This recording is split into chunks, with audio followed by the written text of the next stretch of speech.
င်္ဂလာပါခင်ဗျာ Talk Shop Liberty YouTube Channel ကနေပြန်လည်ပြီးတော့ကြိုဆိုပါရစေဒီကနေ့ကျွန်တော်ဖတ်ပြမှာကတော့ဆရာအောင်သိန်းရဲ့စဉ်းစားစရာလေးတွေဆိုတဲ့စာအုပ်ထဲကပညာခေါင်းဆောင်ကြီးများဆိုတဲ့ဆောင်းပါးကိုဖတ်ပြမှာဖြစ်ပါတယ်အားပေးနားဆင်ကြပါအောင်ခင်ဗျာပညာခေါင်းဆောင်ကြီးများ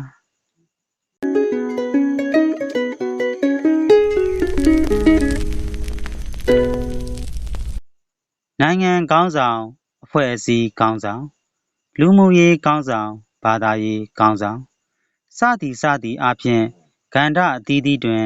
ခေါင်းဆောင်အသီးသီးရှိကြစမြဲဖြစ်ပါသည်ထိုသောခေါင်းဆောင်များကိုကျွန်တော်လေးစားရိုသေစိတ်ရှိပါသည်သို့သောကျွန်တော်ကိုယ်တိုင်ကကျောင်းဆရာစာရေးဆရာဖြစ်နေသောကြောင့်ပေလားမသိပညာရေးခေါင်းဆောင်များကိုကရိုသေသည့်ပြင်ချစ်စိတ်ပါဝင်နေမိတတ်ပါသည်ရှေးခေတ်ခက်လန်းလန်းကိုပြန်ကြည့်လိုက်မည်ဆိုလျင်အင်းဝခေတ်ကဒုတိယမင်းကောင်လက်ထက်တွင်ပေါ်ပေါက်ခဲ့သောရှင်မဟာသီလဝံသသည်ကျောင်းတိုက်ကြီးတစ်ခုလုံး၏ဗဒါနနာယကဆရာတော်ပါမောက္ခချုပ်ဖြစ်သည်ကျောင်းဆရာကြီးတစ်ပါးဟုသာဆိုရတော်မူဆရာတော်သင်ကြားပေးလိုက်သည့်သင်ခန်းစာများမှာယခုထက်တိုင်ကျွန်တော်တို့တစ်မျိုးသားလုံးအားသွန်သင်နေစေဖြစ်သည်ကျွန်တော်တို့နှင့်အလွန်နီးစပ်သောမကြာသေးမီကခေတ်ကိုပြန်ကြည့်လျင်လည်းပညာခေါင်းဆောင်များကိုတွေ့နိုင်ပါသည်အမျိုးသားပညာဝန်ဦးဖိုးခြားသည်နိုင်ငံရေးခေါင်းဆောင်တစ်ယောက်မဟုတ်ပညာရေးခေါင်းဆောင်တစ်ယောက်သာဖြစ်သည်အမျိုးသားကျောင်းများပေါ်လာလိုက်သည်နှင့်တပြိုင်နက်ဦးဖိုးခြားမြို့မဆရာလွင်အစရှိသောထိုသောပညာခေါင်းဆောင်ကြီးများသည်သင်ရိုးညွှန်းတမ်းပြဋ္ဌာန်းချက်များအပါအဝင်ပညာရေးစီမံကိန်းကြီးတွေဆွဲကြသည်ထိုစီမံကိန်းများကိုနေမနာညမနာစ조사ပန်းစားအကောင့်ထဲဖော်ကြသည်ဆရာကြီးဦးဖိုးခြားဆိုလျင်အမျိုးသားရေးအတွက်မြမဂုံကြီး950ကောက်နှုတ်ချက်စသည်အားဖြင့်စာအုပ်တွေကိုပြုစုလိုက်သေးသည်အမျိုးသားကျောင်းမှထွက်သောကျောင်းသားများသည်နောက်အခါနိုင်ငံခေါင်းဆောင်များဖြစ်လာကြသည်ဆရာကြီးဦးရဇတ်ဆိုလျင်အမျိုးသားကျောင်းအုပ်ကြီးဖြစ်သည်အမျိုးသားကျောင်းအုပ်ကြီးပိတလိုက်ပုံကသူတပည့်များရေးကြသည့်စာအုပ်တွင်တစ်လုံးတစ်ခဲတည်းတွေ့ရသည်သူကိုယ်တိုင်ကတော့မွတ်စလင်တစ်ယောက်ဖြစ်သည်သို့သောကျောင်းတက်ဖျားရှိခိုးချိန်တွင်ကျောင်းသားတိုင်းတက်အောင်ဂရုစိုက်သည်ဖျားရှိခိုးချိန်တွင်လက်ပြီးအိမ်သာတက်သလိုလုပ်နေသူများကိုချိန်တစ်ချောင်းနှင့်လိုက်ရိုက်လေရှိသည်ဆိုတာကိုဖတ်လိုက်ရတော့ဆရာကြီးသဘောထားကြီးရင်းမှုကိုအံ့ဩမိသည့်အပြင်သူမို့မှမနံမစောဟုတွေးကာဖတ်နေရင်ပြုံးလိုက်မိသေးသည်နောက်ပိုင်းတွင်သူတပည့်တွေကနိုင်ငံရေးခေါင်းဆောင်များဖြစ်လာကြတော့သူ့ကိုဝင်ကြီးအဖြစ်တေးမြောက်ကြသည်လုတ်ပိုင်ခွင့်ရလာသည်နှင့်တပြိုင်နက်ပထမဆုံးလုံးလိုက်သည်ကအင်္ဂလန်ကမဟာသိပ္ပံပွဲရထားပြီးဖြစ်သောဦးကိုလေးကိုခေါ်တဲ့ပြီးမန္တလေးတက္ကသိုလ်ကိုချက်ချင်းတီထောင်ခိုင်းလိုက်ခြင်းဖြစ်သည်ဦးကိုလေးခမည်းမှာကွန်းလေး100လောက်တောင်ရာစားချိန်မရမန္တလေးသို့အတင်းပြေးရလေသည်ဤသို့အားဖြင့်မန္တလေးတက္ကသိုလ်ကြီးပေါ်ပေါက်လာခဲ့သည်နိုင်ငံခြားသို့ပညာတော်သင်ဆေလွတ်ခြင်းခံရသောပါရဂူတွေတပုံကြီးပေါ်လာခဲ့သည်သူတို့ဆရာကြီးကိုတပည့်တွေကမြောက်စားလိုက်သည်နှင့်ပင်ဆရာကြီးဦးရဇတ်ခမည်းမှာလည်းလောက်ကျန်ခံရမှုတွင်ပါဝင်ပြီးစောစီစီအနှိမ့်စာရောက်သွားရရှာတော်သည်ထိုအချက်ကိုစဉ်းစားမိလိုက်ပြန်တော့မြို့မဆရာကြီးဦးဘလွင်အကြောင်းကိုသတိရမိပြန်သည်သူ့ကိုလည်းအချို့တပည့်များကဝင်ကြီးတင်ကျင်ကြသည်သို့သောအချို့တပည့်များကမြို့မကျောင်းကြီးအရှိန်ပြစ်မိကိုစိုးရိမ်ကြ၍၎င်းဆရာကြီးကိုယ်တိုင်ကနိုင်ငံရေးဘက်ကိုမကူးလို၍၎င်းဝင်ကြီးမဖြစ်လိုက်ရရှာတော့ချေမြို့မဆရာကြီးအဖြစ်အသက်ထက်ဆုံးတာဝန်ထမ်းဆောင်သွားနိုင်ခဲ့လေသည်ပညာခေါင်းဆောင်ကြီးတွေအကြောင်းကိုစဉ်းစားမိလိုက်လျင်ဆရာကြီးဦးဖေမောင်တင်ကိုခြံထားလို့မရစကောင်းရန်ကုန်တက္ကသိုလ်တွင်ယခင်ကမြန်မာစာပြဋ္ဌာန်းခြင်းမရှိတက္ကသိုလ်တွင်မြန်မာစာပေကိုသင်ကြားရန်အဆိုပြုတော့မြန်မာစာမှာရတစာပေခွင်းစာခွင်းပိ literature ရှိလို့လားဇာတကတွေကိုထဲ့မပြောနဲ့အဲ့ဒါတွေကပါဠိစာပေတွေဗ ဘာညာနှင့်အမေးခံခဲ့ရသေးသည်ဤသည်တွင်ရှိပါတော့ကောဟုကြည်ကံရှင်ကြီးတို့ဥပုံညာတို့စသည့်စာပေများကိုတင်ပြခဲ့ရသည်ထိုကျေးဇူးကြောင့်ကျွန်တော်သည်ပင်ရန်ကုန်တက္ကသိုလ်မှမြန်မာစာနှင့်မဟာဝိဇ္ဇာဘွဲ့ကိုရလိုက်ခဲ့သေးသည်မြန်မာစာဌာနတွင်ဆရာအဖြစ်အမှုထမ်းခွင့်ရခဲ့သေးသည်မြန်မာပြည်ကမြန်မာတက္ကသိုလ်မှတွင်မြန်မာစာသင်ကြားရသောအခြေအနေမှမြန်မာစာဌာနကြီးတစ်ခုဝင့်ဝင့်ထဲထဲပေါ်ပေါက်လာအောင်စွမ်းဆောင်ပေးခဲ့သည့်ပညာခေါင်းဆောင်ကြီးကိုကျွန်တော်တို့ဘယ်မှမေ့ရနိုင်ပါတော့မည်နည်းမကြသေးမီက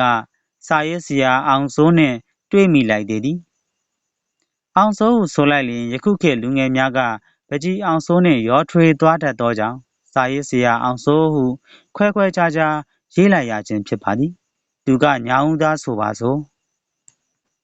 ထိုစဉ်ကညာဦးမြို့တွင်အထက်တန်းကျောင်းမရှိသေးထို့ကြောင့်သူခမညာကျွန်တော်တို့တောင်တွင်းကြီးအမျိုးသားကျောင်းတွင်လာနေလိုက်ရသေးသည်1300ပြည့်ကျောင်းသားတပိတ်ဖြစ်တော့သူတောင်တွင်းကြီးမှာပဲရှိနေသေးသည်ဒေါက်တာဘမော်အစိုးရပြုတ်ကျပြီးနောက်ပိုင်းတွင်ဘလုံဦးစောနန်းရင်ဝန်ကြီးချုပ်ဖြစ်လာသည်ထိုအခါတွင်ဦးစောကညာဦးအမတ်အားသူ၏မြို့ချစ်ပါတီကိုဝင်မလားဝင်လျင်ညာဦးမြို့ကိုတမ်းမြင့်ကျောင်းပေးမည်ဟုကတိပေးသည်မြို့ကလူတွေကိုတိုင်းပင်ကြည့်လိုက်တော့မြို့ခံလူကြီးတွေကလည်းဝင်သာဝင်လိုက်ဟုတိုက်တွန်းကြသည်ဤသို့နှင့်မြို့ချစ်ပါတီကိုဝင်လိုက်တော့ချစ်ချင်းတမ်းမြင့်ကျောင်းတစ်ခုကိုချပေးလိုက်သည်ထည့်ပေးလိုက်သည့်ဆရာတွေကိုကြည်အောင်ဘွဲ့ရတွေ BA BD တောင်ပါလိုက်သေးသည်ထိုစဉ်ခက်က BA BD ကိုမဆိုထားနှင့် BA ရိုးရိုးပင်အတော်လေးရှားသောခေတ်ဖြစ်သည်မိတို့ပင်ဖြစ်စေထိုအမှတ်ကြောင့်ညာဦးမြို့တွင်တမ်းမြင့်ကျောင်းကြီးပေါ်လာရခြင်းဖြစ်သည်ကျောင်းဆရာအကောင်းစားတွေကိုရလိုက်သည်မှာလည်းထိုညာဦးအမတ်အပြောကောင်းသောကြောင့်သာချစ်တန်ရပါသည်မိတို့ပင်ဖြစ်စေထိုအမတ်ကိုညာဦးမြို့ကကျေးဇူးတင်နေတင်သည်အပြင်းဆုံးစာရေးဆရာအောင်စိုးကတော့ကျေးဇူးတင်နေသည်သူကထိုကျောင်းကပဲ10တန်းအောင်လာခဲ့ရသည်ကိုစစ်ပြီးလွတ်လပ်ရေးခေတ်တွင်တက္ကသိုလ်ကြီးရှိပါတော့လေအလောက်တစ်ဖက်နဲ့ကျောင်းတက်လို့မရနိုင်အလော့ဝင်ဖြေခွင့်ရှိပါတော့လေအောင်သည်လို့ကိုမရအောင်ခက်လွန်းလာသည်ဒီတွင်မှဆရာကြီးဦးစံရွှေကခေါင်းဆောင်ပြီးတက်ကြီးတက္ကသိုလ်ဟုကျောင်းဖွင့်ပြလိုက်သည်ထိုအခါတွင်မှအလောက်သမားများမှာပညာရေးအသက်ရှူချောင်သွားကြသည်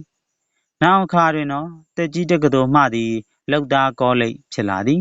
ပညာရေးခေါင်းဆောင်ဆရာကြီးဦးစံရွှေ၏ကျေးဇူးဟုဆိုရပေမည်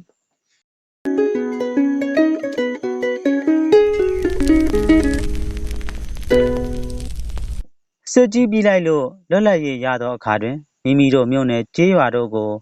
ဖွံ့ဖြိုးစေလိုသောရဟန်းတော်များသည်လည်းပညာရေးခေါင်းဆောင်များဖြစ်လာကြပြီးသင်္ကန်းတော်တစ်ဖားဖားနှင့်ဟိုပြေးဒီလွှာလောက်က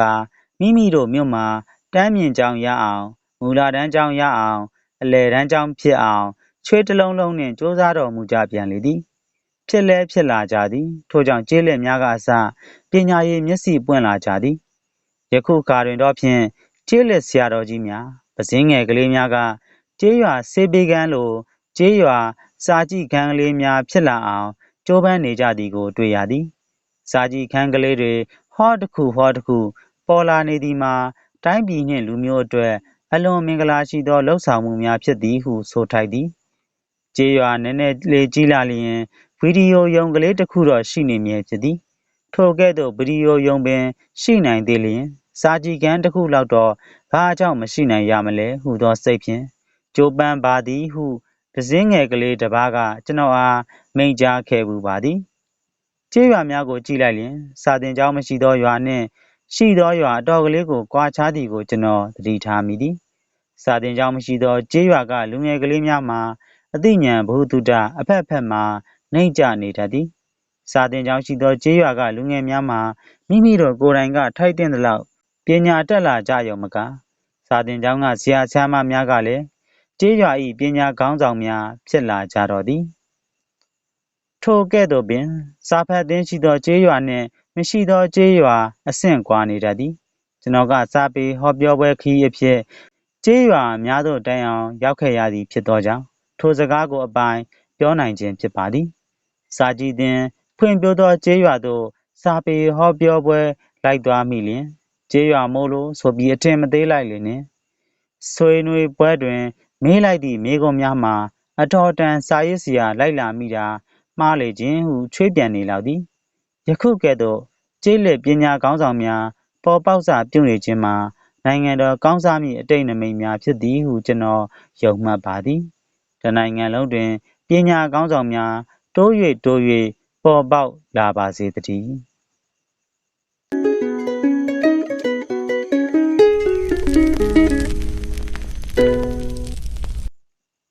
ဟုတ်ကဲ့ပါခင်ဗျာဆရာအောင်သိန်းရဲ့ပညာကောင်းဆောင်များဆိုတဲ့ဆောင်းပါးလေးကတော့ဒီမှာတင်ပြီးပါခင်ဗျာနောက်လာမယ့်ဆောင်းပါးများကိုလည်းဆက်လက်စောင့်မျှော်အားပေးနားဆင်ကြပါအောင်ခင်ဗျာအားပေးနားဆင်ခဲ့ကြသူပေါင်းကိုယ်စိတ်နှဖျားကျမ်းမာချမ်းသာပြီးဘေးရန်ကင်းကွာတဲ့နေ့လေးပိုင်ဆိုင်ကြပါစေကျွန်တော်ကတော့တင်ဆက်ခဲ့သူချင်မနိုင်ဖြစ်ပါတယ်ခင်ဗျာ